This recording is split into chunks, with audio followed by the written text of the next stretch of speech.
que Tá. estava, tá bom. Tá aqui. Isso, tá bom. Aí você vai deslocando assim, a gente vai vendo os detalhes, né? Certo. Então, tudo começa com esse modelo de Anderson, né, que é um banho, que seria os elétrons de condução, e aqui estão representados por essa linha de distribuição de momentos, certo? Então, isso seria meus elétrons de condução. A impureza que está desculpa, isso aqui. A impureza que está representada por esse ponto verde aqui, e o acoplamento da impureza com esse banho, ou com esse elétron de condução, que é esse cinza. Esse cinza, ele representa o quê? Ele representa que a impureza, ela acopla com todos os elétrons de condução, em qualquer momento. Em qualquer momento. E essa descrição aqui, tá, nesse hamiltoniano, ela é feita, em princípio, na rede. Então, é um modelo discreto, né? Um modelo periódico. Tem aqui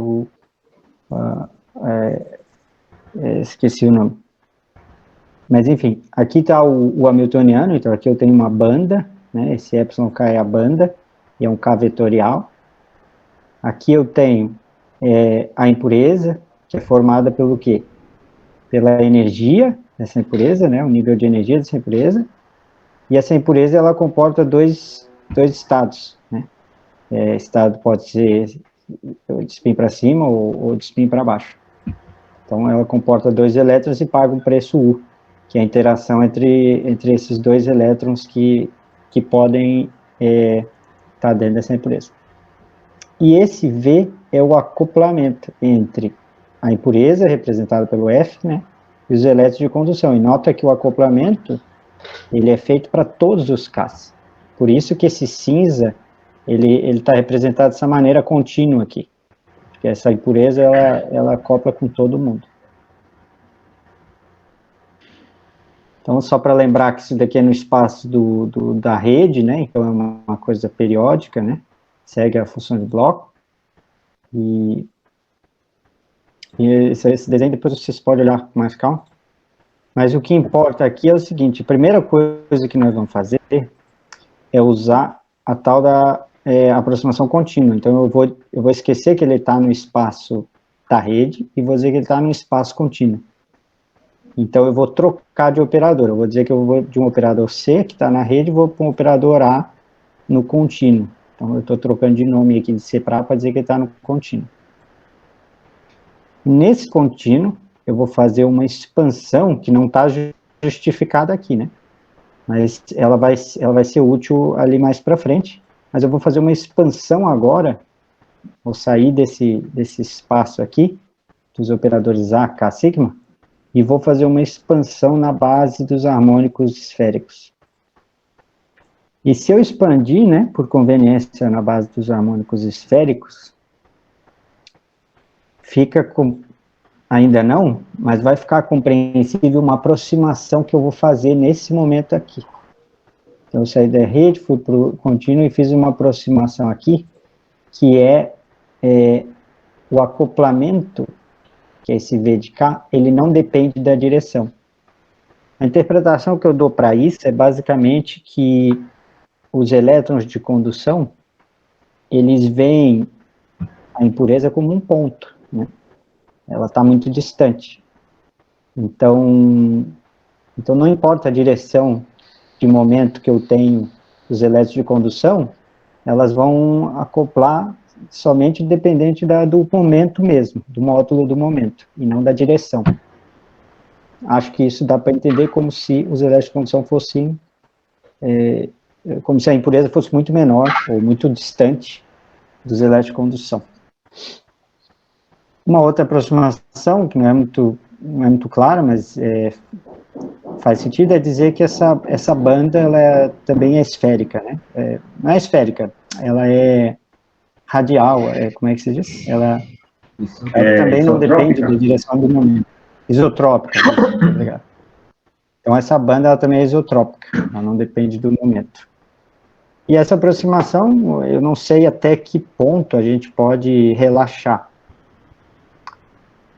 Isso até é uma conversa que a gente teve com o George. Mas, em princípio, isso não deve ser uma aproximação muito grosseira, não. Acho que na esmagadora maioria dos casos, isso daqui vai acontecer mesmo, é uma ótima aproximação. É um ponto a ser discutido em que momento que isso rompe, né? Então, uma vez que eu estou agora no espaço contínuo, vocês notam que aqui esses risquinhos significava a rede, né? Por isso que eu botei esses risquinhos. Como eu fiz agora a aproximação para o contínuo, eu troquei os risquinhos por uma mancha, né? Por essa ranhura aqui, para justificar que a gente está no contínuo. Feito essa expansão para o contínuo, essa transferência contínua e depois harmônicos esféricos, a gente vai notar uma coisa bem interessante. A gente vai notar, nota que eu estou fazendo é importante comentar que eu estou fazendo essas transformações só nas bandas, né, no operador de banda. Eu peguei o C, que é o operador da banda de condução, joguei para o contínuo, eu não estou fazendo nada com o F, que seria a minha impureza, né? Então, o banho vai ser reescrito dessa maneira, em que eu noto uma coisa bem interessante. Quando eu olhar para o banho, eu reescrevi, o F continua igual, mas o A virou isso daqui. O A, na base dos harmônicos esféricos, esses dois índices aqui é o L e o M, dos harmônicos esféricos. O único que acopla com a impureza é o L igual a 0 e M igual a 0. Isso não é uma aproximação.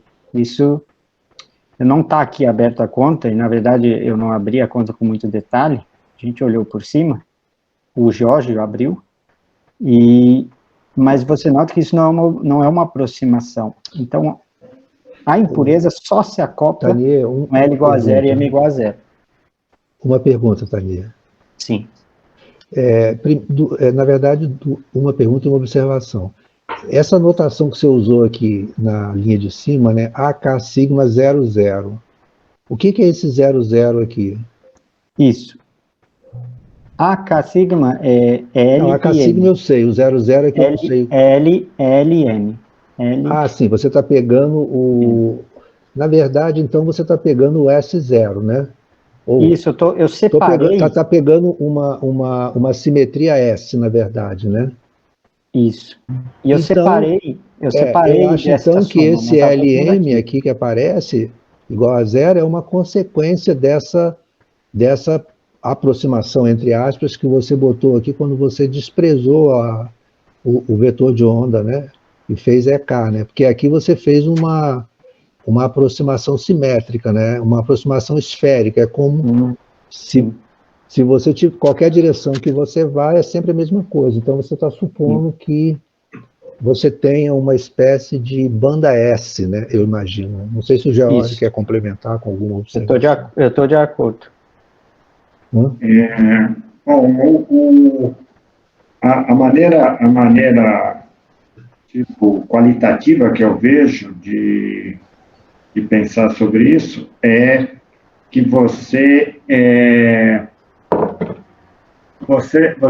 se você colocar a impureza e considerar a impureza como sendo pontual e colocar a impureza na origem, ela só vai se acoplar com os estados que tiverem overlap com a função de onda dela.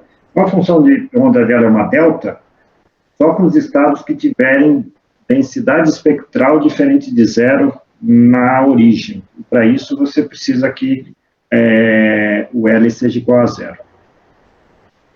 Essa é a maneira que eu entendo. Outra observação, Tani, porque aqui no H de hibridização, né, que é esse termo aqui da impureza com o banho, né, fica bem mais claro se você usar a cadeia de Wilson, né, porque a cadeia de Wilson, né, é justamente uma imagem disso aqui, né, porque você só vai ter um operador F, né, porque você só tem uma impureza F que vai se conectando com impurezas de condução, né? 1, 2, 3, ela se acopla com... Mas a gente vai chegar lá, né? Vamos, mas é exatamente isso que aparece aqui. Chegar na cadeia de Wilson...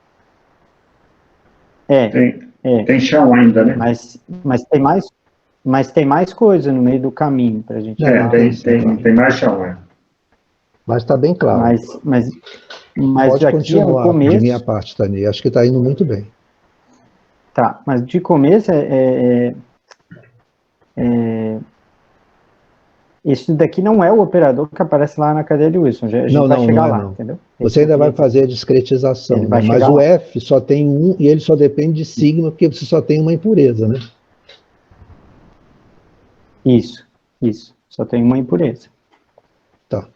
Bem lembrado. Eu estou fazendo essa descrição para dizer que eu só tenho um estado de impureza. Na verdade, eu posso ter o spin para cima ou o spin para baixo, né? Eu posso ter dois elétrons ocupando aqui esse estado da impureza. Anito, você poderia repetir, por favor, a explicação do porquê que esse termo não acopla com a impureza, por gentileza? Esse termo acopla. Não, estou falando o termo que você corta. L's é que não. Sim. Não, ele... Certo, vou repetir então. Eu tenho impureza e tenho banho, certo? O banho, ele é a soma de todos os L's e todos os M's. Perfeito. Eu separei o L igual a 0 e botei para fora. Aqui nessa soma deveria ter L diferente de 0 e M diferente de 0. Não, tudo bem, mas aí o que eu não entendi é por que esses L's diferentes de 0 é que não se acoplam com a impureza. Você está assumindo que a impureza vai ter apenas L igual a 0, é isso?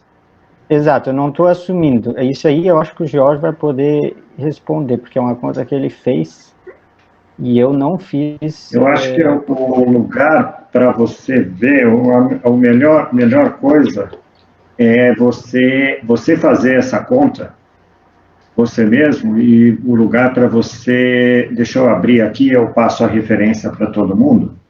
Explico em que parte do paper que isso está. É o paper original do Wilson, Krishnamurti, Wilson e Wilkins. O senhor poderia enviar esse... Eu vou colocar o link aqui para todo mundo. Diz aí onde está, Jorge. Diz aí onde está, Jorge, que eu compartilho aqui. Tá, você tem ele aberto. É no apêndice. No apêndice. Eu não sei se eu estou com as minhas notas aqui. Estou aqui, ó. Tá. Estou no apêndice e eu acho que vocês veem minha tela, né? Sim, estamos vendo perfeitamente, Tânia. Tá. Então, vai lá para o apêndice. Esse paper é gigantesco, né? Não, esse não é o Review Modern Physics, não, é o PRB. Aquele PRB de 85, eu acho. Aqui não tem, não? Aí eu não saberia dizer, porque não foi aí que eu... Entendi. Deixa eu ver. Eu olhei. Se eu consigo. PRB...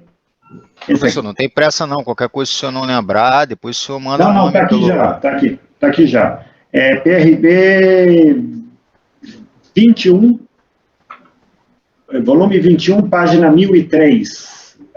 O ano é 1980. É isso aí, então. Eu vou compartilhar esse paper. Deixa eu ver. Ok, está anotado aqui. Veja se vocês conseguem ver o paper. Vocês conseguem ver o paper, né? Sim, conseguimos. Sim. O apêndice tem F apêndices. Tem apêndice A, B, C, D, E. O F é gigantesco, o E também é gigantesco. No apêndice A, é a primeira das continhas que ele faz lá, no A. Sim. Passou um pouquinho. Mais um pouco. C. Todos os apêndices são grandes. Todos os apêndices são... Aí, apêndice A. Não. Isso aí ainda é a seção 5A. É um pouco mais para baixo. Entendi. É bem mais para baixo. Agora aí, você está no apêndice C, B, apêndice A. Isso. Aqui. Isso aí. Acho que essa equação A3 aqui, então. Não, apêndice, professor, só para eu deixar aqui marcado. Esse A. Ok.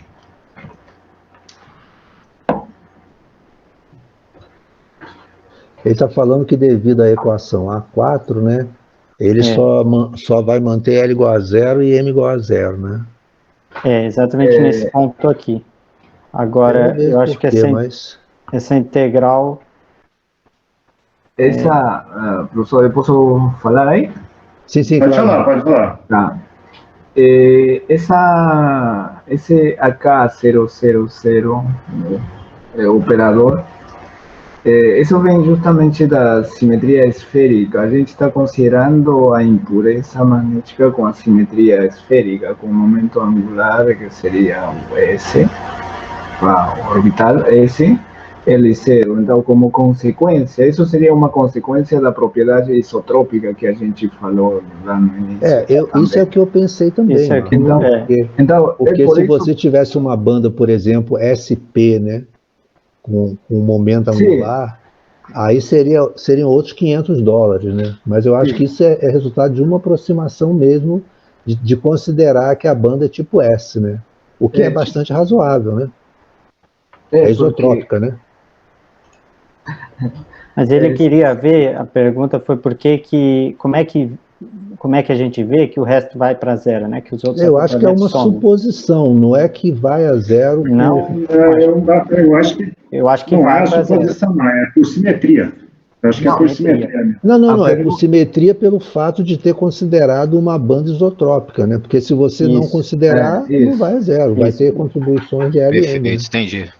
Isso. Mas eu acho que é no momento em que você faz... não sei, tem que ver, mas essa integral aqui é que vai te mostrar que todos os termos... Tem uma coisa aí também, esse paper está cheio de typos, né?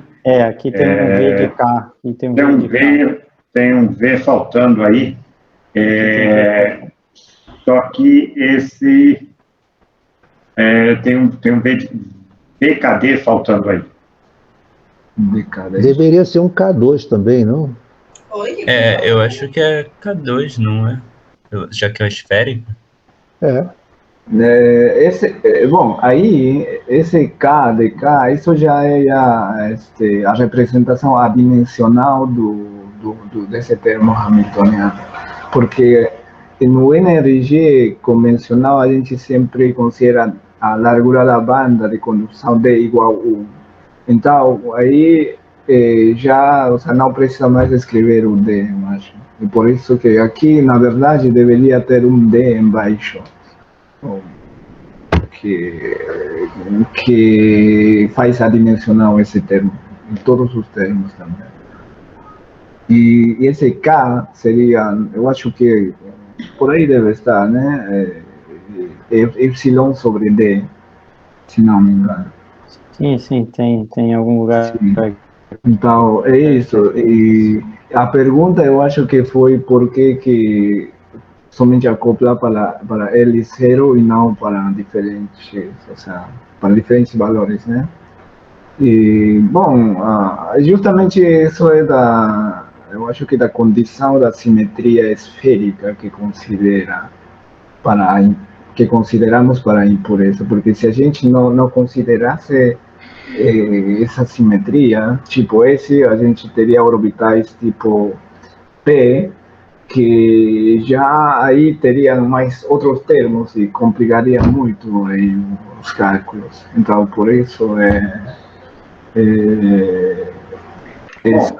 a consideração de que somente para L0, que é um caso fácil e simples, e também descreve muito bem um sistema isotrópico em K, né?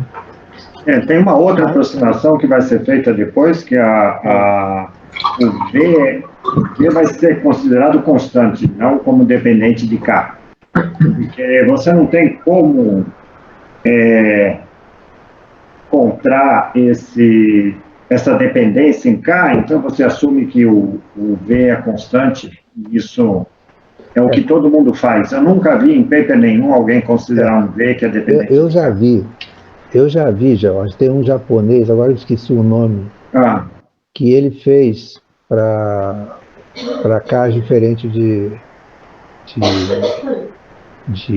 VK com dependência, né? E, na verdade, as hibridizações reais, elas têm uma dependência bastante mais complicada, né? Do que... Mas isso não muda a física do problema, porque a essência da física está aí com V constante, e com a banda quadrada também, né? Sim, eu acho que mas aí tem que ver, por exemplo, se é um sistema bidimensional ou unidimensional. Por exemplo, no meu caso, professor Jorge, a gente considera um gás de elétrons que é representado por um sistema unidimensional. Agora, se a gente considerasse uma superfície bidimensional, aí eu acho que teria outros termos, porque claramente não seria um sistema isotrópico, né? Mas Eu acho que tá bom, Tani. mensagem... Se ninguém tem mais nenhuma observação, a gente pode voltar para as suas transparências. Mas acho que esclareceu bem esse ponto, né? Mais ou menos, né? Mas eu acho que a mensagem que ficou é que o fato de a gente usar um V isotrópico, primeiro que isso implica explica L igual a zero, é o único que acopla, e isso não é uma aproximação. Certo? Agora no início eu ficava pensando isso, e o Jorge me alertou, é que é o seguinte: o fato de eu botar K igual a zero aqui, não quer dizer que eu estou considerando um S-wave.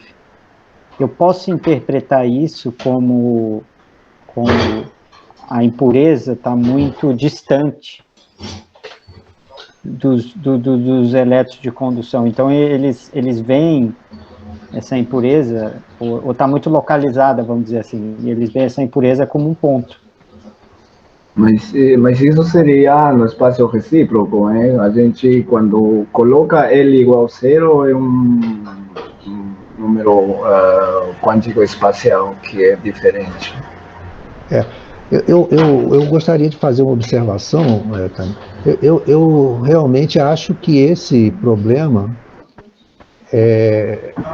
a impureza não está distante do gás de elétron, muito pelo contrário. Não é exatamente que ela está, não é que ela está distante, é que acho que o Tanier não se expressou bem, é que a impureza é realmente tratada como um ponto. Não, isso exato. Sim, mas a origem desse problema, né, aqueles cálculos do Friedel da década de 50, né, é justamente aquele problema de que você tem é possível você ter um nível localizado dentro de um gás de elétrons, né, e o Anderson resolveu esse problema introduzindo a correlação eletrônica, né. Então, na verdade, esse é um problema de acoplamento forte, e existe um acoplamento muito forte entre a impureza, né, e os estados de condução, né? Sim. Eu acho que a maneira mais... A intuição física que você pode tirar disso daí é aquilo que eu falei. Se a impureza é um ponto, para que para que você tenha o hopping da impureza para a função de onda do elétron de condução, olhando no espaço real, a gente tem que ir para o espaço real para entender o que está acontecendo. Então, no espaço real, eu tenho a origem, onde eu coloquei a impureza é um ponto. O único esférico harmônico cuja função de onda, cujo magnitude é diferente de zero na origem, é o L igual a zero. Qualquer outro L vai ter a função de onda vai ser zero na origem. Portanto, a integral de overlap que é o hopping, né? A integral de overlap. Isso que você está falando vai aparecer mais na frente, eu acho, Jorge, que é aquele... Não, quando eu escrevi em termos de é esse ponto mesmo. Se você pegar, pode ir no Cointanuji, por exemplo, estou com o Cointanuji aqui aberto, e olhar as funções radiais do átomo de hidrogênio. Isso já aparece lá no átomo de hidrogênio, isso é bem conhecido, né? Então. Talvez essa seja a explicação para eliminar os L's, né, Jorge? Você elimina todos os L's, porque o L é diferente de zero, e você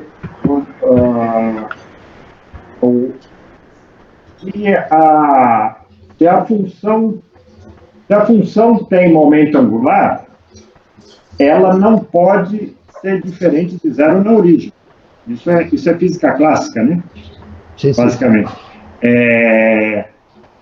Apenas algo que não tem momento angular é que pode passar pela origem aonde você está medindo o momento angular, né?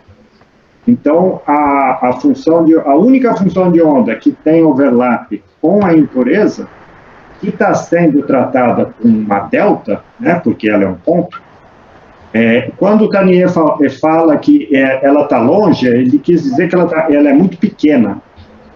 E a função de onda, ela é um elétron de condução, né? Ela espalha pelo espaço inteiro.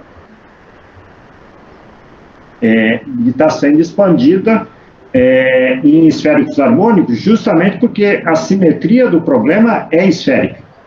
Então, a base que você tem que usar, que vai te dar uma resposta, uma solução mais simples para esse problema, é a dos esféricos harmônicos. E a solução é tão simples que você se livra de todos os L's, né, que são diferentes de zero. Entendi, ficou claro. Ótimo, Jorge. Agora ficou bem claro esse ponto, né? Pelo menos para mim ficou. Não sei se todos entenderam. Alguém quer fazer mais alguma? Deixa eu voltar Deixa eu voltar para a apresentação, quer ver?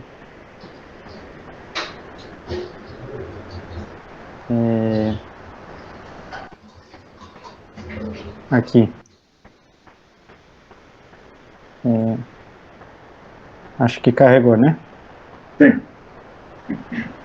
Então, pronto. Então, só para finalizar, então, isso daqui é uma aproximação que diz que a impureza vai ser tratada como um ponto daqui para frente.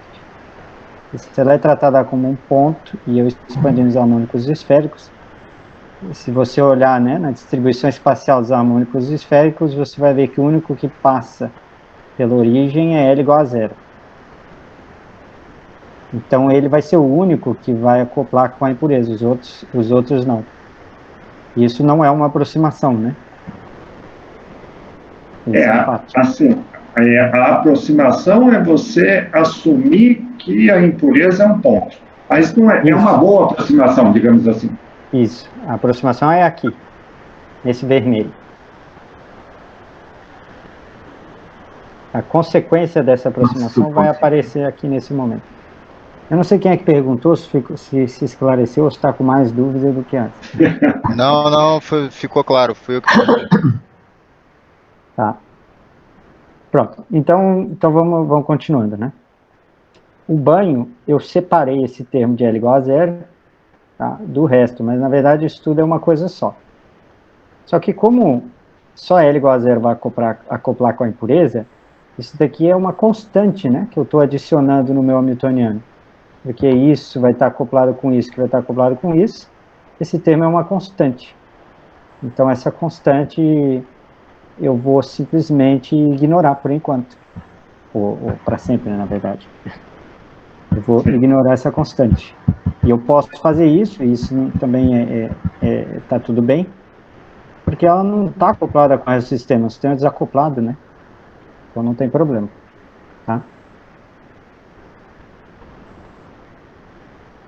Então o que eu tenho agora eu continuo com esse sistema no contínuo, essa impureza acoplada, vocês veem que agora eu tirei aquele termo que estava aqui, eu tenho só um banho descrito pelos operadores L igual a 0, M igual a 0. Eu vou manter esses índices aí até o final para a gente sempre lembrar disso. Aí eu faço uma simples transformação para o espaço das energias. Por que eu faço uma transformação para o espaço de energias? Porque depois eu vou definir uma coisa chamada função hibridização, que o professor Marcos já estava falando para nós. Então, essa transformação é da maneira usual, né? A gente sabe que dE, dK, dE, dK. Não sei bem como é que eu explico isso aí, mas pronto, aqui é a densidade de estados. E eu vou usar essa definição de densidade de estados para transformar de K para E. Tudo bem? E substituo aqui.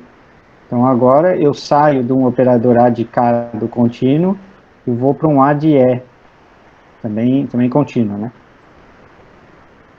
E aí, eu fico, agora que eu estou no espaço das energias, eu sei que o meio é a energia de Fermi e meus limites aqui são a minha largura de banda. Eu tenho, né, D menos D, minha largura de banda. Esse é o D que o Marco estava se referindo antes. Simplesmente saí do espaço de momento, fui para o espaço das energias, que estão relacionadas pela minha densidade de estados. E aí aparece que o meu banho é esse daqui, minha impureza aparece aqui o coeficiente que é a densidade de estados, né?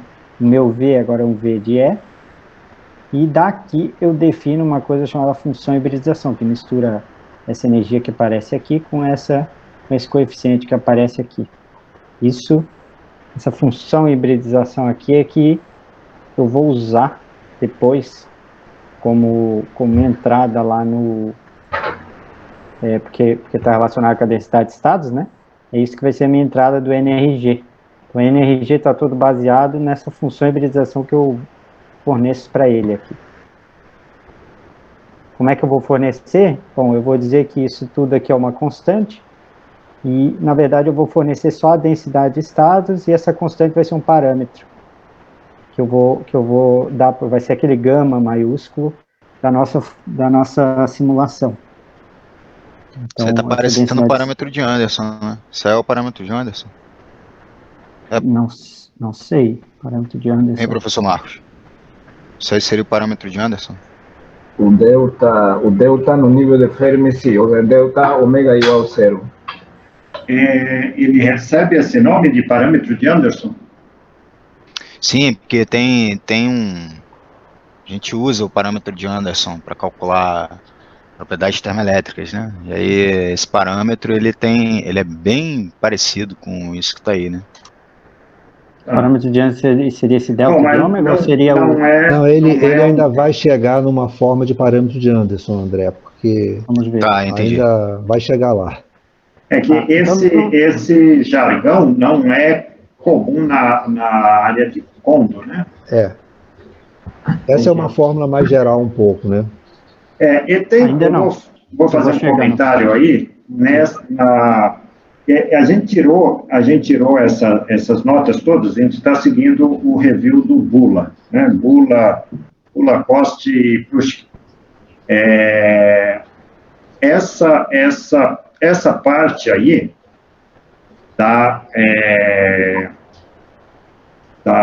que define a função hibridização é bastante complicada. Se eu disser para vocês que eu entendo essa parte aí, se vocês tiverem com o... Vai aparecer na próxima slide. Vai aparecer, tá. Aí eu faço o comentário, porque se alguém... É agora já, então. Não, é que, professor, aí somente para, digamos, ir para a origem dessa expressão, a gente tem o hamiltoniano de Anderson normalmente no espaço K, discreto, né, somatória em K, e depois agora escrevemos em forma contínua. Então, essa coisa vem fazer, digamos, uma ação efetiva desse Hamiltoniano para a impureza em ambas expressões, tanto discreto como contínuo. Então, depois somente olhar os dois coeficientes do termo acoplado, então aí sai essa expressão que aparece no bula e em todos os lados. Eu tenho a impressão que é algo razoavelmente mais complicado do que isso. Não, a gente... É algo simples se você está com uma banda chata. Se você está com uma banda chata, aí tá tudo bem. Aí, inclusive, o Bula comenta isso, mas ele se refere a um paper deles, Bula, Prushk e Hilson, de 1997, que é, deixa eu ver aqui, sim. Prushk e Hilson, onde é que está isso? Onde ele mostra, né, essa... Isso, é um Journal Physics Condensed Matter, e eu tentei seguir aquele paper e desisti, ele é bastante complicado. Mas vai ter uma justificativa mais para frente de por que algumas vezes você é preciso, por uma questão numérica, você fazer esse tratamento mais envolvido aí, mais complicado que eles estão fazendo. Mas caso não haja uma necessidade, isso acontece quando a sua densidade de estados tem picos. Aí ele diz que, bom, quando a sua densidade de estados tem picos, tem singularidades de Van Hove, etc., você tem que ser muito cuidadoso para fazer a discretização. E aí é que entra essa técnica mais sofisticada que o Bula descreve aí nesse paper do Journal Physics Condensed Matter. É o Bula, Prushk e Hilson, 1997. Quem estiver seguindo pelo review do Bula, na hora que chegar aí, pode dar uma olhada e confirmar que o negócio não é muito simples, porque a maneira como eles tratam usa uma matemática um pouco pesada. É só um comentário, né? Então, de novo, né?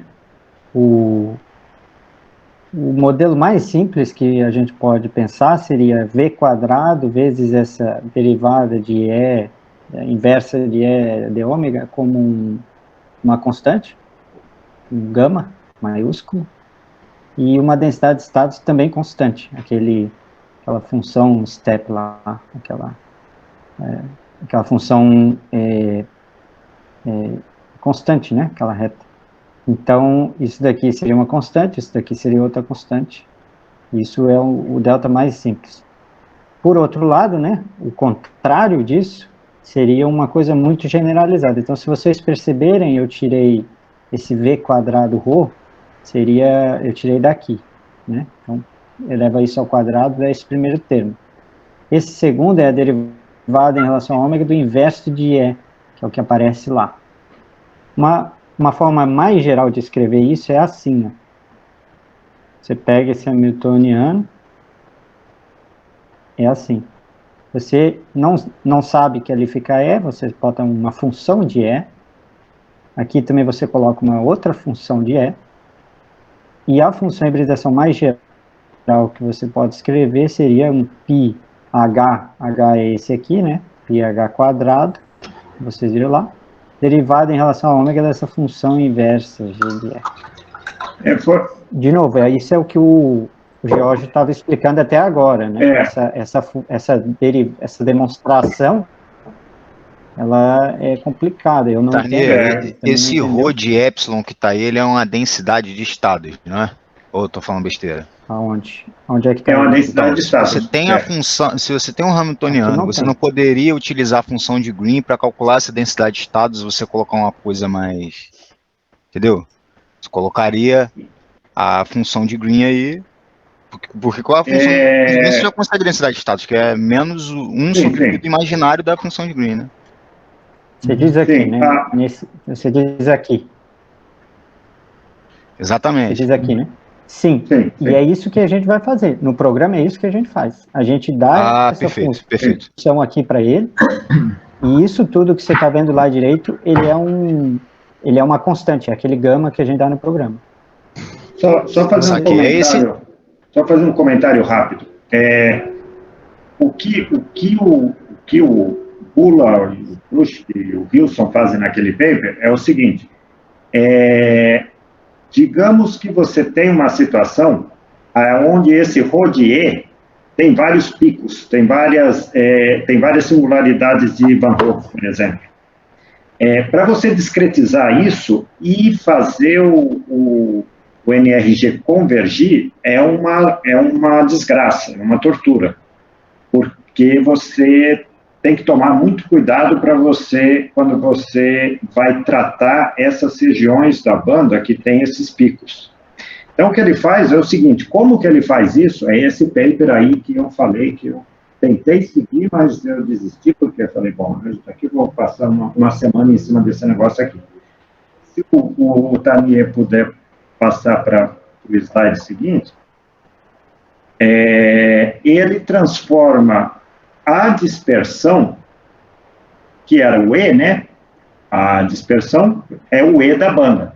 Ele transforma em uma G de E, que é diferente do E, da dispersão. Essa G de E aí, ela é tal que a H de E, agora, que não é mais a densidade de estados que você obteria, ela é mais suave, os picos sumiram. Só que isso daí é uma jogada matemática, não muda a física do problema. Como que eles fazem isso daí? Teria que ir lá no paper e entender isso daí. Porque inclusive no review do Bullard, ele justifica isso vai aparecer mais para frente. Ele justifica essa jogada matemática aí, justamente para você tirar essas singularidades, né? São singularidades de Van Hoff, do H de E, e poder tratar numericamente isso de maneira mais fácil. Mas não é Professor, algo... Desculpa, eu só não entendi o que é esse H de E, que o senhor falou que é como se fosse a função de Green, aliás, a função de Green, mas não é. Você não está sozinho. Você não está sozinho. Eu também entendi. não. Eu também não sei. A gente, o que eu entendo é que o pacote do Zítico, que a gente está usando, né, que a gente instalou aí, está usando, ele não faz isso. Então, para você tratar aí situações onde você tem picos e tem dificuldade para você convergir numericamente, etc., você tem que fazer alguma modificação, não sei. O que a gente faz não tratar essas situações, né? A não ser que você tenha um pacote que consiga fazer isso. Está falando aqui... Gente, a chamada vai terminar em 5 minutos. Vai ter que fazer de novo. Eu vou iniciar outra reunião aqui, vou mandar o link para vocês, tá? Hein, professor? Será que ele não faz esse H de E uma coisa meio a lá resíduos de Cauchy, não? Porque como você tem singularidades de Von Hoff, fica difícil de você integrar, né? Com essas singularidades. Então, provavelmente, ele integra no espaço, excluindo a singularidade, depois ele insere de alguma forma, não sei. Teria que dar uma olhada nesse paper. Se vocês têm o review do Bullard aí como referência, né? Sim. Sim, então dá uma olhada nessa parte onde ele introduz exatamente essas expressões aqui, vai ter a referência lá, Bullard, Prush e Hilson, 1997. Aí dá uma olhada lá e vê o que vocês entendem. Eu não entendi muita coisa. Eu não tenho esse review não, professor. O review que eu tenho aqui é o review do Werneck, não é? É o Aliceia. Eu tenho um Aliceia. Pessoal, só um segundinho, por favor. Tá, Nós vamos terminar a reunião em 2 minutos. Eles vão derrubar a gente. Então, eu mandei pelo chat outro link aqui, tá? Tá. Aí vocês entrem nele, porque eu vou abrir, aí a gente continua, tá bom? Tá, ok. Já pode ir para lá direto, então?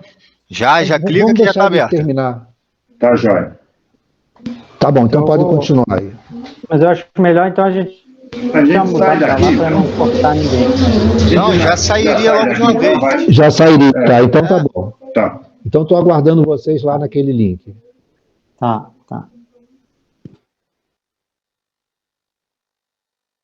Então, por exemplo, esse aqui é um intervalo, ó. Intervalo de n-1 até menos n. E eu vou expandir esse meu A nessa base completa dos meus operadores psi dentro disso daqui. Essa base tem essa forma aqui. Então, é uma base de ondas planas, vamos dizer, né? Dentro de cada intervalo. Então, cada intervalo vai ter a sua própria base. Então, eu vou ter esse índice n aqui. Esse índice n é o intervalo que vai do n mais 1 até n. É uma pergunta, Tânia. Esse D aí é o quê? É a largura do intervalo? Isso. Esse D é a largura do intervalo. A largura do intervalo. Ele pode ser mostrado que a largura do intervalo é assim. Tá bom. Então, aqui está o meu A de epsilon, que é da energia psi 00. E aí, agora eu vou expandir nessa base que tem esses coeficientes, né? Então, esses coeficientes são calculados assim. Você faz o psi. Aí, tem mais uma coisa, que é, eu tenho os meus de energia positiva e negativa. Ele tem uma certa simetria. Então, tudo que está da energia de ferro para o lado esquerdo é energias negativas. Tudo que está para o lado direito é energias positivas. Então, ele tem uma certa simetria que eu expando assim, ó. Então, A são os que estão do lado direito, P são os que estão do lado esquerdo. Energia positiva e energia negativa. Mas lembrando que eu tenho esse índice N, que isso daqui são os operadores daquele intervalo. O índice N é daquele intervalo. E como eu expandi nessa base, agora eu tenho essa outra quantidade Q aqui. Então, a minha energia virou Q. O que era epsilon virou Q. Não sei se pode ser visto como um momento novamente. Esse asterisco aqui é o quê? De conjugação? É de conjugação. Tá. É de conjugação. Só uma dúvida a respeito dessa expansão logarítmica. Existe mais alguma motivação além dos formatos desses intervalos serem menores perto do igual a zero? Ou que minha dúvida seria, seria possível pegar outra expansão que tivesse o mesmo resultado, mesma característica e não fosse logarítmico? Ou existe mais uma outra motivação para que essa expansão seja logarítmica? Olha, eu estava que você pode fazer outras expansões, pode, né? A questão é se isso vai ser um bom resultado. Porém, eu vou te dizer que eu estava vendo um seminário hoje mesmo, né, Jorge, da Ana Luísa aí, uma aluna do Luiz, que estava fazendo uma outra expansão, que era uma expansão que ela chamava de expansão exponencial. Mas essa característica de ela ser menor, né, essa discretização ficar mais fina perto da energia de Fermi, eu acho que é isso que melhora o resultado. Você não precisa disso, você poderia fazer as contas sem isso se você tivesse um poder computacional infinito, vamos supor, né? Então, você não precisa disso daqui que a gente está fazendo. Isso é uma maneira de chegar mais rápido, convergir mais rápido para o valor conforme eu vou fazendo uma iteração que a gente vai mostrar depois na cadeia de Wilson. Deixa eu fazer uma observação aqui, o Jorge pode complementar depois. Na verdade, o efeito Kondo é um efeito que ocorre na superfície de Fermi, né? Então, esses estados que estão na superfície de Fermi são os mais importantes, né? Então, essa expansão logarítmica ela tá dando peso a esses estados que estão próximos da superfície de Fermi, né? Que de um modo geral, é um efeito de baixa temperatura, né? Agora, o que a gente está fazendo com Lira, que é uma coisa similar ao NRG, mas é um pouco diferente, para o modelo de Haber, o resultado que a gente está ganhando é que esse tipo de estados, né, mais importantes do NRG próximo do nível de Fermi não acontece. E os estados importantes são na banda inteira, tá entendendo? E não apenas em torno do nível de Fermi, né? Que é uma diferença que a gente vai ter que tratar depois, né? Eu acho. Só para fazer um comentário, talvez para complementar, porque vocês vão ver aí nos próximos passos, que o que vai acontecer é que dentro de cada um desses intervalos, apenas um estado vai ser escolhido. É claro que tem um critério aí para escolher esse estado. Apenas um estado vai ser escolhido. Então, o que acontece é que a densidade dos estados escolhidos começa a aumentar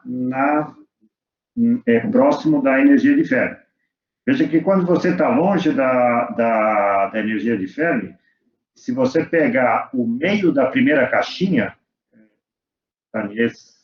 saiu um pouquinho aqui, se você pegar o meio da primeira caixinha, digamos, o estado que você escolheu é ali no meio, da primeira caixinha, da esquerda e da direita.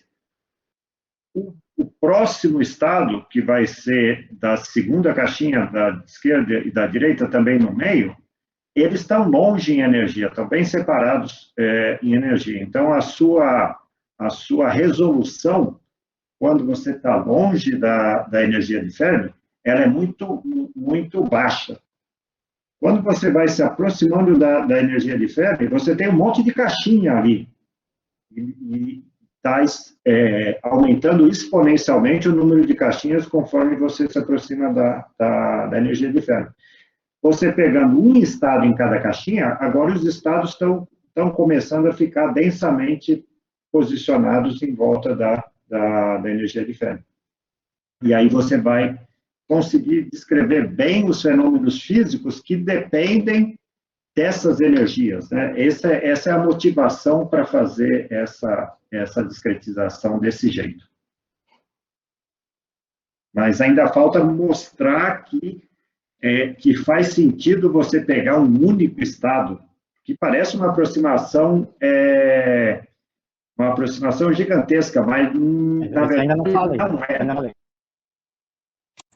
Eu entendi essa parte. Acho que o que eu tinha mais dúvida é se tem alguma outra característica que faça com que essa seja a melhor tipo de discretização.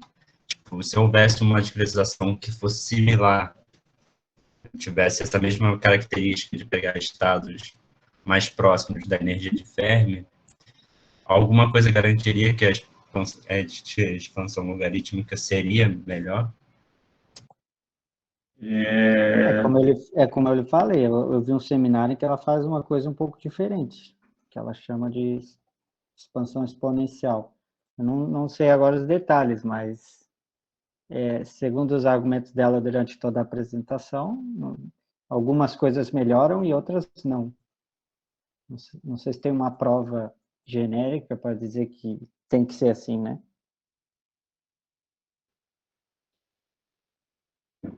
Tudo bem, obrigado. Eu acho que é uma escolha canônica, né? É natural, mais ou menos, escolher esse tipo de discretização, né? Tem um outro, isso também é uma coisa que eu não entendo e que está no paper do Krishnamurti, Wilson e Wilkins, e isso resulta no fato de que os Hopins da cadeia de Wilson vão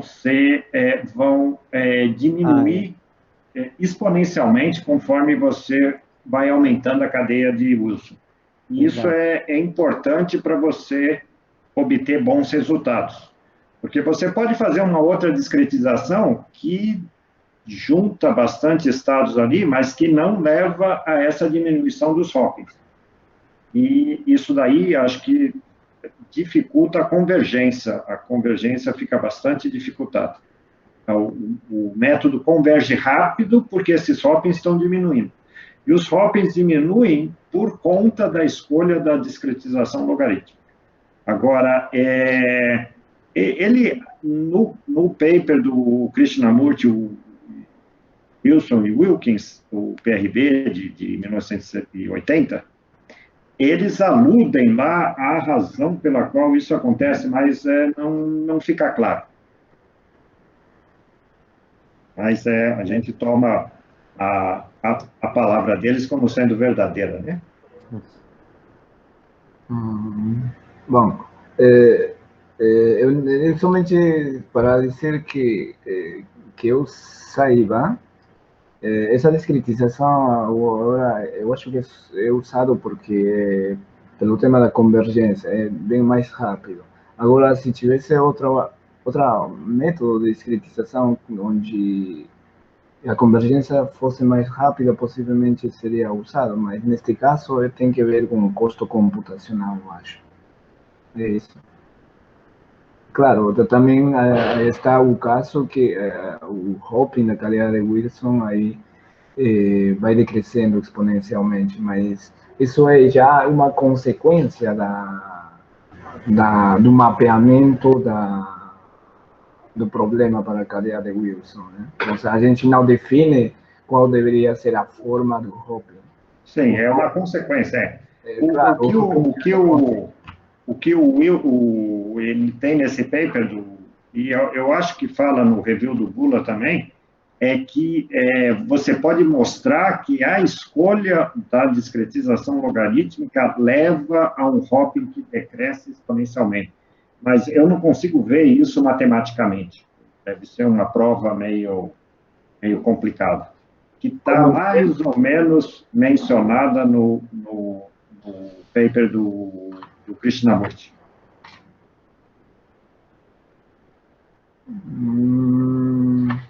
Bom, não sei sobre isso, não sei mais dizer, mas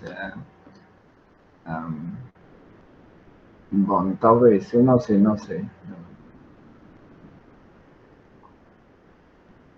Então, acho que o Tania pode continuar. Tá. Eu já estou satisfeito. Então, aqui tem uma parte importante, que é a seguinte. Se você fazer essa pequena aproximação aqui, quer dizer que o H vai ser constante. Essa aproximação vai ser ruim, como o Jorge falou, para energias longe da energia de Fermi, mas bem perto da energia de Fermi, essa aproximação não vai ser ruim, vai ser uma ótima aproximação, porque esses intervalos estão cada vez menores. Então, dizer que o H é constante dentro daquele intervalo, tudo bem se eu não tiver essas singularidades, né?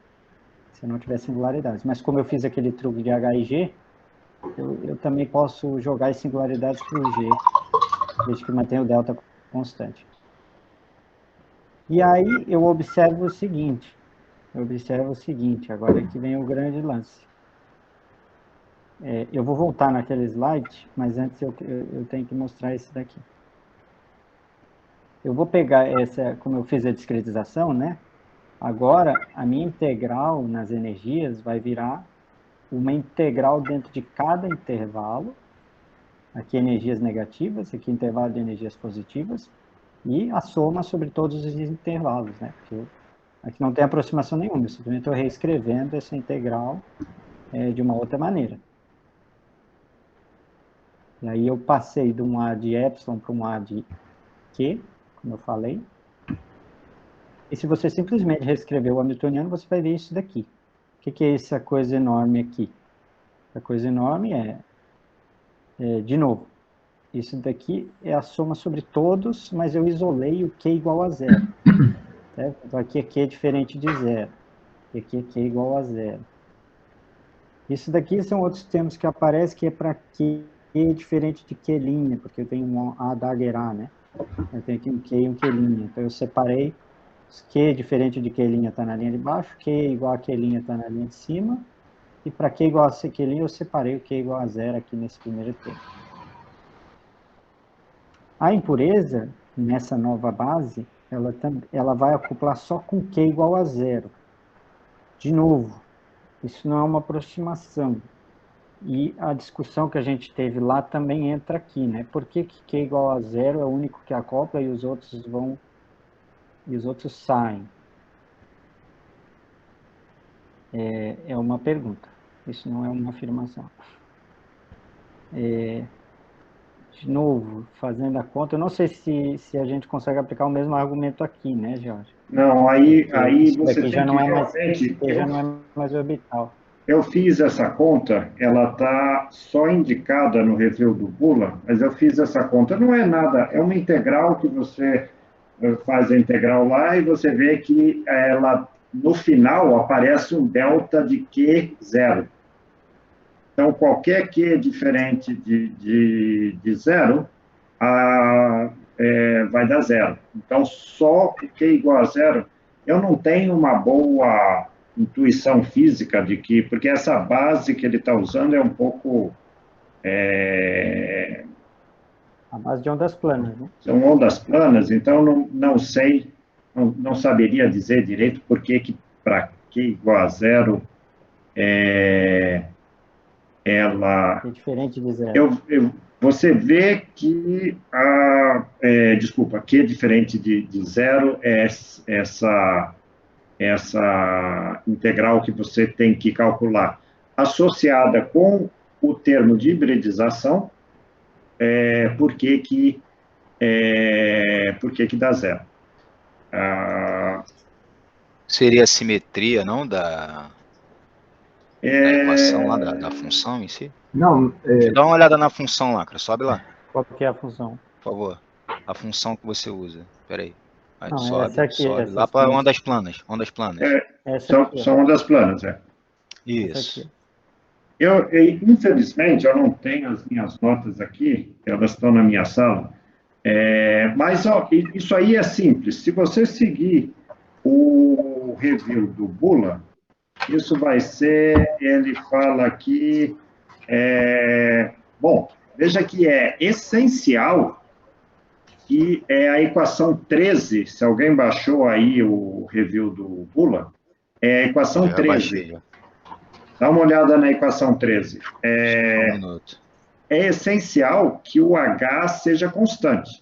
Se o H não for constante, aí você não vai ter isso aí. A questão toda... Tá. Ok. A questão toda, se eu não me engano, é que você está... se você voltar na equação 8, lá em cima, você vai ver que o ômega de n é igual a 2π sobre dn. O ômega de n... Deixa eu compartilhar, eu vou compartilhar isso aí.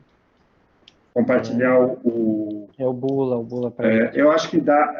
agora eu estou lembrando, dá para explicar facilmente, porque essa integral dá zero.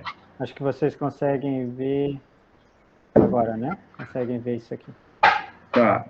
Então, a equação 13 é essa daí. Se o H for constante, ele sai para fora dessa integral e você está integrando apenas a onda plana dentro do intervalo. Agora, se você subir lá na onda plana, você... na equação 8. Se você, na equação 8, veja que o ômega m é 2π sobre dn. Então, o ômega n é escolhido para ele oscilar dentro do intervalo, de maneira que, se houver uma oscilação, a integral vai dar zero. Ele oscila um número de vezes dentro do intervalo. É a simetria no final, do ômega n mesmo, né? Isso, a integral dá zero. A única integral que não vai dar zero é quando não houver oscilação, e vai ser P igual a zero. A única integral que... Porque aí você está integrando uma constante, né? 1. Então, é a escolha do ômega n que faz isso daí. É uma jogada matemática, eu não consigo ver a física que tem por trás disso daí. Se ela...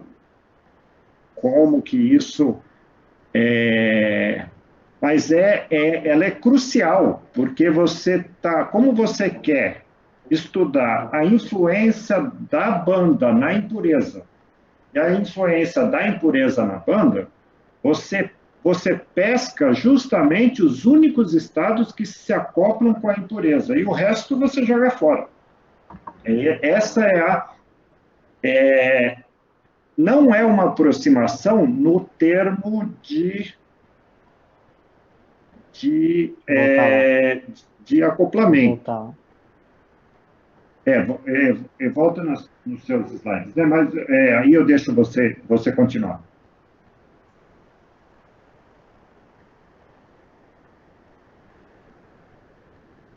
Acho que vai aparecer já.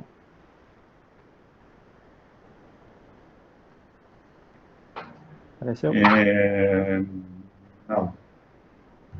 Apareceu você de novo aqui embaixo. Não. Agora sim, agora sim. Ah, tá. Agora tá indo. Tá lento. Não, vai aparecer já.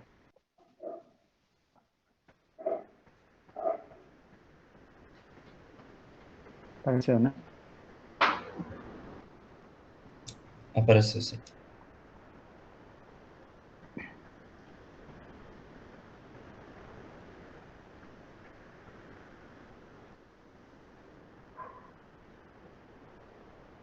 Vocês, se eu rolar aqui, dá para ver?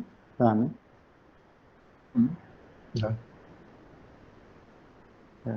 O Jorge que estava falando? Quer continuar? Não. Eu só ia falar que, como você comentou, isso não é uma aproximação. A gente acabou de ver que a integral realmente dá zero. Até agora não foi feita nenhuma aproximação, além daquela de considerar que a impureza é um ponto e que, portanto, só o L igual a zero se acopla com ela. E que o H é constante nos intervalos, mas a gente também viu que isso é uma aproximação bastante boa, né? Perto da superfície de ferro. Isso. Tá, exatamente. Pronto, então, a gente observa, então, que aqui também só acopla com a impureza Q igual a zero. Se só acopla com a impureza, eu vou ter aquela mesma ideia, né? Tudo que é Q diferente de zero, eu vou jogar fora, tá? A gente deveria dizer que não se acopla diretamente com a impureza, né? Esse é o ponto. Porque esse termo do meio aí... Sim, pode continuar. Só para dizer que antes a gente não precisa fazer essa observação que a gente vai fazer agora.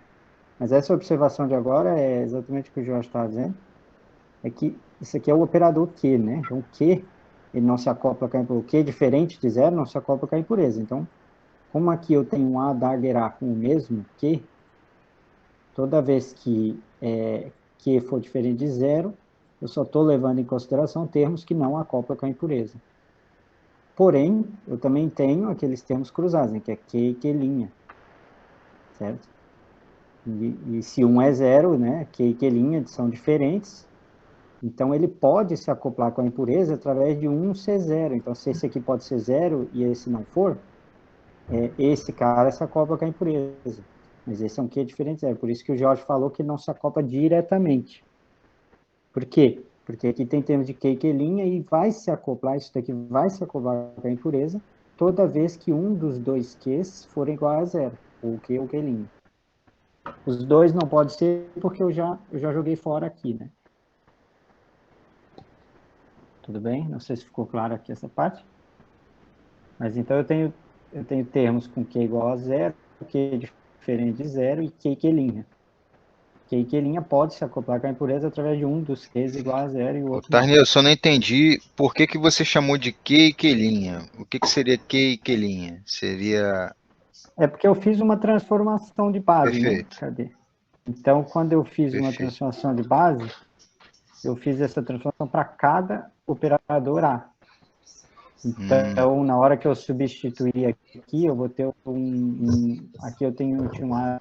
Eu não vi a parte em que livre, entra então o eu vou ter Q, o Qlinho, no caso, né? Você vai ter termos cruzados aí na hora que você substitui, não tem jeito. Uhum. Essa expressão aí, eu vou ela escrever tem o uma A cara aqui. horrorosa, mas ela não é tão difícil de derivar, não. Entendi. Você vai perceber o seguinte, se você inverter, aqui eu escrevi assim, mas se você inverter essa equação, ao invés de A de Q integral de epsilon A de epsilon, você tem um A de epsilon integral de Q A de Q, né? E o que eu tinha no meu hamiltoniano era um A de epsilon. Então, eu vou substituir esse A de epsilon por uma integral de Q A de Q. E aqui eu vou substituir por outra integral de Q' A de Q'. Aí é que é onde eu vou ter esses termos cruzados todos aqui embaixo. Entendi. Tudo bem? Então, esses termos eu posso desprezar, no sentido que eles adicionam uma constante para o meu hamiltoniano total, eles são desacoplados de todo o restante, mas esse aqui não. Então, esse termo aqui, ele tem uma particularidade, que é o seguinte, aí é que vem o fato de eu voltar nesse slide anterior. Você pega essas funções de onda aqui, certo? E você faz um plot desses coeficientes, né? Os coeficientes dessa função de onda. Se você plota esses coeficientes, o valor esperado desses coeficientes, eles vão ter uma distribuição de probabilidade que vão estar dentro de certos intervalos. O que eu quero dizer com isso? Não sei onde é que R aparece aqui, não está muito claro para mim. Mas o que eu quero dizer é que o valor esperado médio, vamos supor, desse Adaguerá para vários Qs diferentes, eles vão estar cada vez mais afastados da impureza. E aqui é que não fica muito claro para mim, Jorge, porque esse R é R distância mesmo, né? Esse Então, R aí é isso distância da empresa. distância da impureza. Então, isso não é muito claro. Mas eu acho que fica claro assim, se você pensar em orbitais, né? Aqui não são orbitais, são ondas planas, mas tudo bem. Se você pensar em distribuição de probabilidade, você vai ver que para Q igual a zero, a distribuição de probabilidade vai ter um valor médio muito próximo ou em cima da impureza. Porém, se você colocar Q maior, essa distribuição de probabilidade vai estar cada vez mais afastada da impureza, o seu valor médio, né? O seu ponto máximo. E foi isso que eu quis referenciar com essas curvas aqui. Eu acho que inclusive no paper do Krishnamurti, ele alude a isso daí. Se você pegar essa psi-n de Q que está no... Veja que a gente está no espaço das energias aí, né? Se você fizer uma transformada para o espaço real, por isso que tem esse R aí, você vai ver que isso daí que não ficou claro para mim, mas que os Qs, conforme o Q vai aumentando, o valor máximo dessa função transformada para o espaço real, você quer saber como que a impureza está na origem. Esse eixo vertical aí, desse desenho... Essa parte verde. A impureza é o verde aqui. Isso, é essa linha verde aí. Ela está na origem. Esse eixo aí, realmente, é o eixo R de distância da impureza. Aquelas funções que eu usei para expandir dentro de cada intervalo, se eu quiser ver a cara delas no espaço real, conforme o Q vai aumentando, ela vai se afastando, o pico dela, ela vai ter um pico, vai ter um valor máximo, e esse valor máximo está posicionado cada vez mais longe da impureza conforme o Q vai aumentando.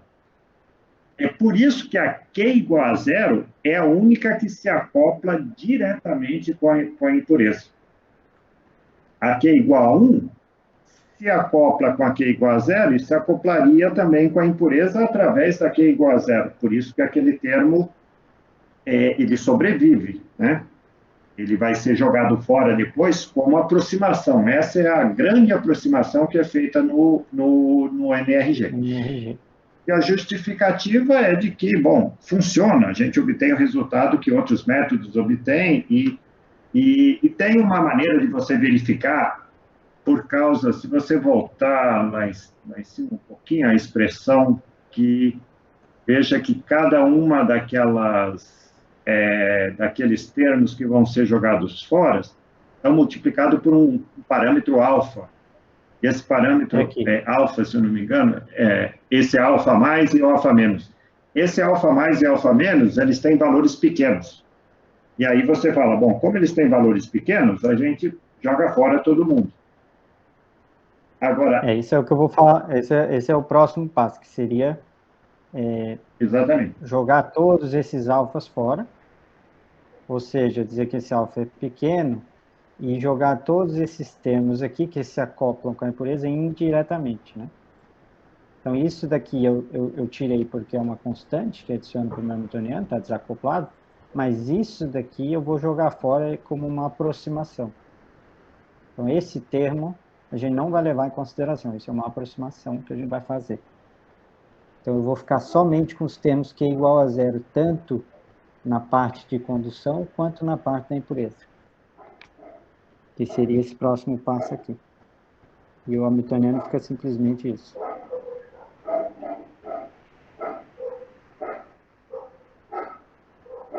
Que é o que o Jorge acabou de explicar, né? Então, o desenho agora mudou, né? E Por quê? só para quem não... Aquele desenho que você mostrou ali embaixo, que tem o R e tudo, aquilo está no paper do Krishnamurti, Wilkins, e a discussão disso também está lá. No Bula, ele não faz essa discussão. Ele simplesmente fala que, ó, isso aí joga fora, não sei o quê, mas ele não mostra isso aí. E aí fica claro por que a função de onda, a única função de onda que se acopla, é porque, de novo, o pico, eu tinha falado que não tinha uma justificativa física clara, mas agora eu estou lembrando que a justificativa física não estava no review do Bula, está no paper do Krishnamurti Wilkins, que é aquele desenho que o Tanier mostrou ali, que aparece o eixo R e as caixinhas e tudo, e mostrando que a função Q igual a 0 está exatamente em cima da impureza, portanto, é por isso que ela é a única que se acopla diretamente, e conforme você vai se afastando, essas caixinhas agora na direção que se afastam da impureza, porque esse eixo aí é o eixo R, cada uma delas contém o pico da função transformada para o espaço real.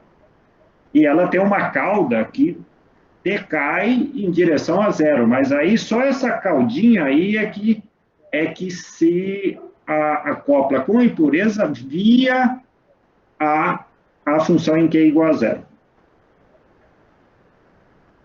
Por isso que você pode jogar elas fora sem jogar o nenê junto com a água do banho, né?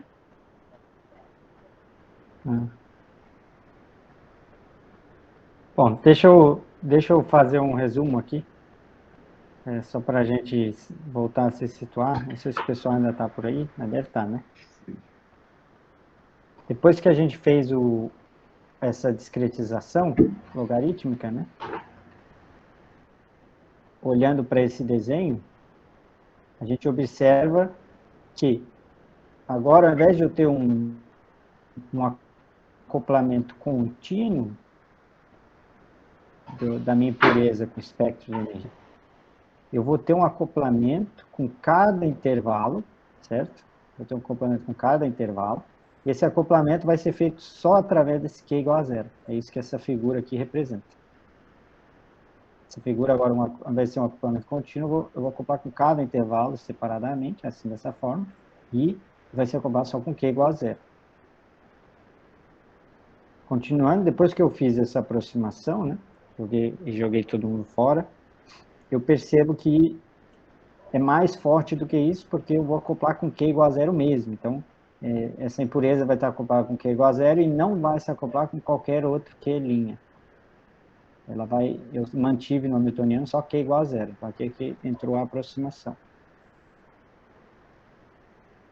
A pergunta é o que eu ganho se eu levasse outros Q' em consideração, né? Se eu levasse esse termo em consideração.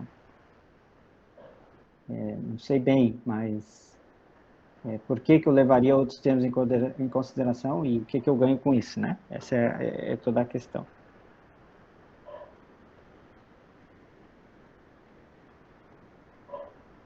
E se vocês... Pronto. E agora o professor Marcos falou que eu deveria mostrar tudo que não está aqui, né? Então, o que não está nas minhas notas, assim, que não está bem... Não, Marco, não, Tanier. Eu ainda vou perguntar a você o que eu acho que não está aí.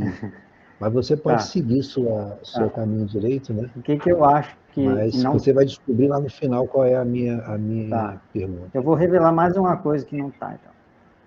É essa transformação. Então, uma vez que você chegou nessa hamiltoniana aqui, e aqui da hamiltoniana que a impureza só acopla com Q igual a 0, L igual a 0, M igual a 0, tudo isso que a gente discutiu, você tem que fazer uma transformação de base, que não é uma aproximação, é simplesmente um mapeamento. Você faz uma transformação de base, em que você pega as energias do lado esquerdo, as energias do lado direito, soma elas com coeficientes diferentes e monta um elétron de condução novamente.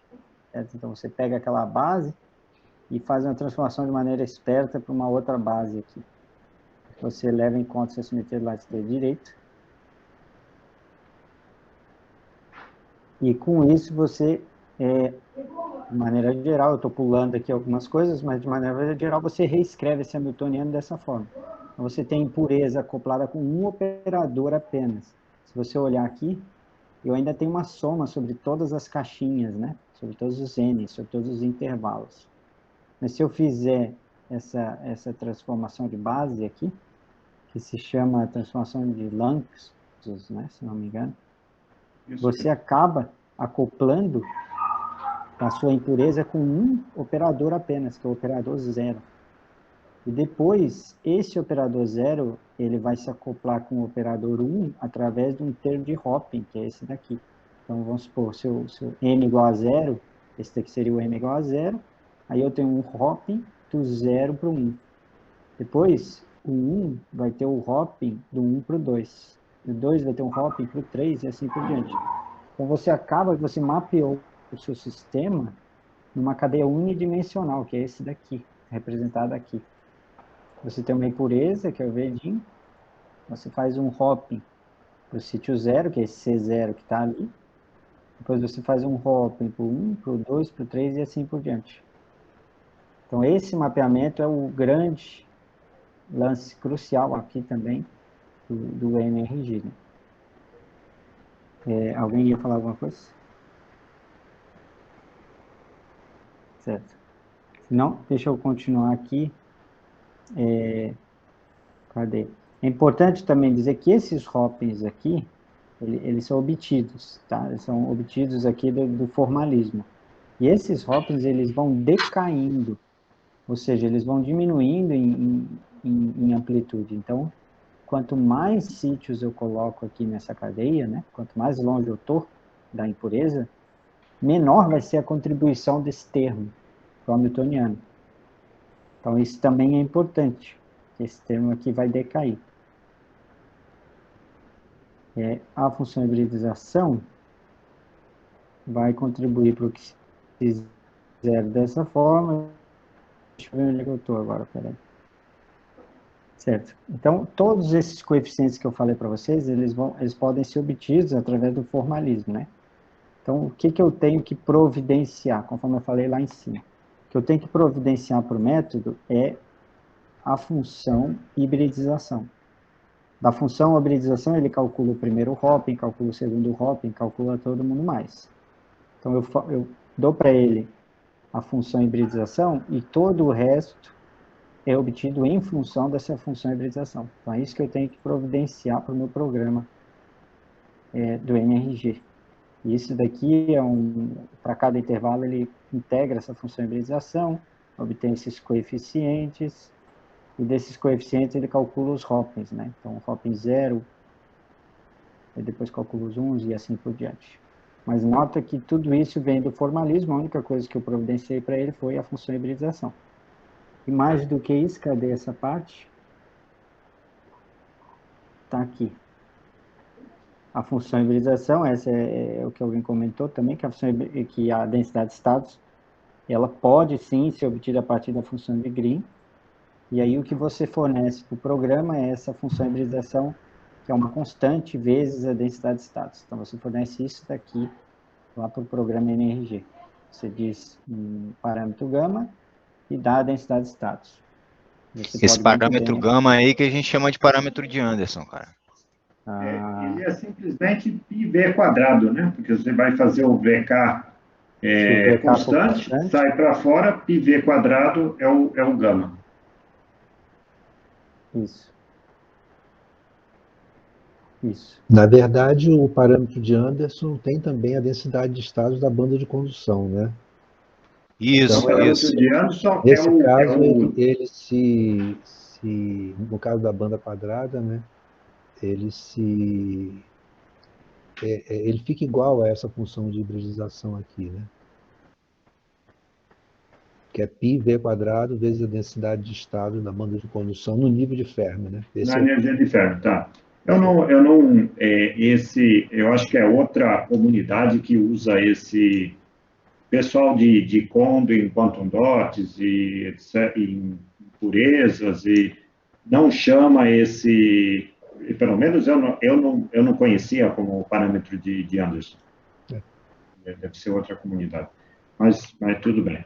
Mas a parâmetro de Anderson não é a função de hibridização no nível de Fermi? Por exemplo, quando você faz nessa expressão, aí não sei Sim, é o que o professor Marcos Sérgio falou, que eu acredito que seja πv quadrado vezes a densidade de status na energia de Fermi. Esse é o claro, que é chamado de parâmetro de Anderson. Tá. Mas esse gama aí, nesse caso, seria πv quadrado? πv quadrado. Tem um problema muito sério na comunidade, que tem gente que chama, lembra no nosso paper que a gente discutiu isso daí, Marco? Sim. A diferença entre gama e delta. Tem gente que chama a hibridização de gama e o parâmetro de Anderson de delta. E tem gente que chama ao contrário. Então, vira uma confusão, porque quando um fala uma coisa, você não sabe se ele está falando só do gama sem multiplicar pelo ρ ou se está multiplicado pelo ρ. Mas então fica como parâmetro de Anderson como esse delta de ômega igual a 0, né? Sim. Claro. Bom, são 8 para as 9. Que horas que alguém lembra a hora que a gente começou? Porque está faltando agora um tanto ainda, né? Está faltando a questão da solução iterativa, né?